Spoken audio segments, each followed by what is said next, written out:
রায়পুরা দানিক শীষের জনসভা, উপচে পড়া জনসমাগম। দৈনিক ঘোষণার নরসিংদী জেলা প্রতিনিধির পাঠানো তথ্যচিত্রে বিস্তারিত।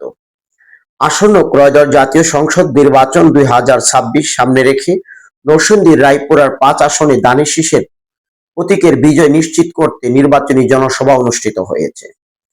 9 ফেব্রুয়ারি অনুষ্ঠিত এই জনসভায় হাজারো নেতাকর্মী ও সমর্থকদের উপস্থিতিতে পুরো এলাকা উৎসবমুখর পরিবেশ হয়ে ওঠে। জনসভায় প্রধান অতিথি হিসেবে বক্তব্য রাখেন বিএনপির সাবেক মন্ত্রী ও দলের স্থায়ী কমিটির সদস্য ডক্টর আব্দুল মঈন খান।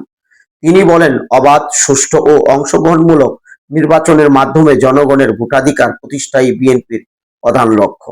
একই সঙ্গে তিনি রায়পুরার সার্বিক উন্নয়নে দলের প্রতিশ্রুতি তুলে ধরেন। সভাপতিত্ব করেন বিএনপির কেন্দ্রীয় কমিটির বিজ্ঞান ও প্রযুক্তি বিষয়ক সম্পাদক এবং নরসিংদী 5 আসনে দানিক শীষের মনোনীত প্রার্থী ইঞ্জিনিয়ার মোহাম্মদ আশরাফ উদ্দিন বকুল।